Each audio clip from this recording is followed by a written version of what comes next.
Pemirsa TV One dimanapun berada, alhamdulillah, wassalatu wassalamu ala rasulillah wa ala alihi wa sahbihi wa man tabi'ahu wa mawalah. Pada kesempatan ini kita akan membahas 5 perkara yang menjauhkan dari perbuatan maksiat. Ada seorang abid, ahli ibadah, zahid, orang yang zuhud, dunia tidak masuk ke dalam hati. Dia bernama Ibrahim bin Adham. Dia dokter penyakit hati yang merusak hati, riya, sum'ah, penyakit sombong, angkuh, takbur. Lalu datang seorang laki-laki menemui Ibrahim bin Adham radhiyallahu an, bertanya, "Wahai Tuan Ibrahim bin Adham, aku ini pelaku dosa, banyak sekali perbuatan dosa, dan aku ingin berhenti. Kira-kira apa yang kira-kira bisa membuat aku berhenti dari dosa ini?" Maka Ibrahim bin Adham menjawab, 5 bilang kau lakukan, insya Allah kau berhenti dari buat dosa.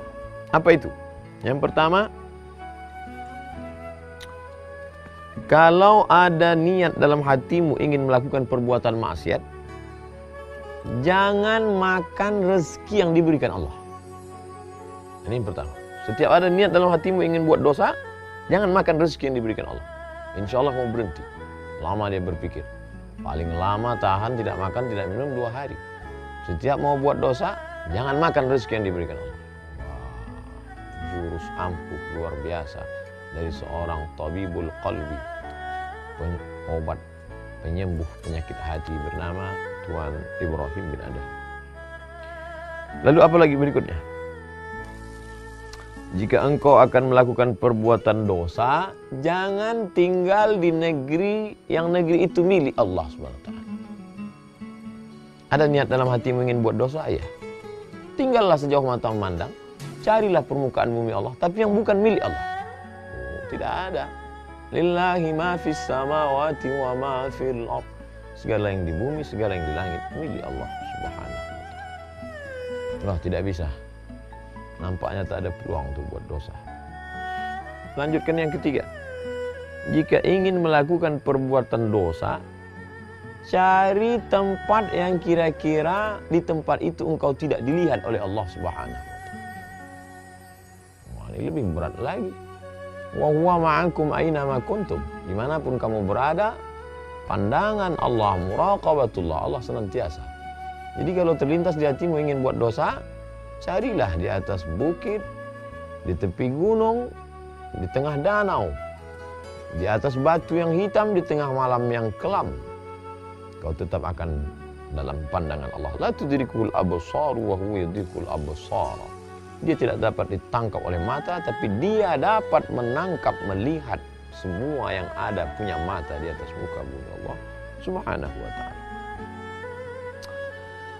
Yang keempat, ketika malaikat maut datang kepadamu akan mencabut nyawamu, katakan, tunggu.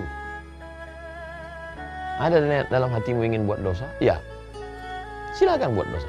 Tapi nanti ketika malaikat maut datang akan mencabut nyawamu, dapatkah engkau berkata, tunggu wahai malaikat, aku bertobat dulu? Berapa banyak orang yang mati dalam perbuatan maksiatnya, mati dalam perbuatan dosanya, mati dalam keadaan nauzubillah su'ul khatimah. Lalu kemudian yang kelima. Yang kelima ini hampir saja laki-laki itu tak lagi dapat mendengarkan ucapan Ibrahim bin Adham karena dia larut dalam tangisan. Karena betul-betul kunci pintu, tertutup peluang untuk berbuat dosa dari ucapan seorang hamba Allah. Mungkin dia tidak mendapatkan wahyu karena wahyu sudah terputus. Tapi dia diberikan Allah ilham, bisikan dalam hatinya. Yang kelima, ketika malaikat Zabaniyah datang untuk memasukkanmu ke dalam neraka jahanam, jangan engkau pergi bersama mereka. Siapa yang sanggup menolak? Ketika malaikat Zabaniyah menarik, menyeret, menggiring akan masuk ke dalam neraka, lalu kau berkata, aku tidak mau ikut dengan kalian. Siapa yang sanggup? Uli ajnihatin, malaikat makhluk bersayap, masna, 2, wa sulasa, 3, wa ruba', 4. Dan ketika sayap-sayapnya itu dia kepakkan seluas langit dan bumi, siapa yang sanggup menolak itu semua?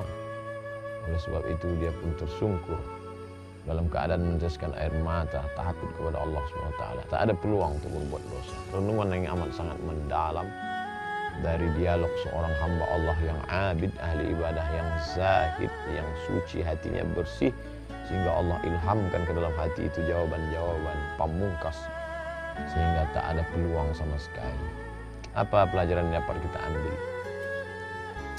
Mungkin ayat-ayatnya ada, hadis-hadisnya ada, tapi untuk meramunya menjadi sebuah formula amat sangat sulit. Tapi begitu Allah bukakan hati seorang hamba utuh, maka dapat dia menjawab dengan jawaban yang datang dari ilham yang dibisikkan oleh para malaikat, yang diberikan Allah Subhanahu wa Ta'ala, sehingga kalimat yang datang dari hati itu masuk juga ke hati. Adapun yang dari mulut tak sampai ke telinga, jangankan masuk ke dalam relung hati yang paling dalam. Oleh sebab itu marilah kita merenung sejenak. Masih sanggupkah kita berbuat dosa padahal kita makan dari karunia Allah? Masih sanggupkah kita berbuat maksiat padahal yang kita injak bumi Allah? Masih sanggupkah kita melawan perintah Allah padahal negeri yang kita diami ini adalah semuanya kuasa Allah? Masih sanggupkah kita berkata, aku mau taubat tapi besoklah, padahal kalau mau malaikat maut mencabut nyawa kita hari ini, kita juga mati. Cuma banyak orang yang mati dalam keadaan tertawa, mati dalam keadaan menonton TV, mati dalam keadaan tidur sehingga tidak terbangun lagi.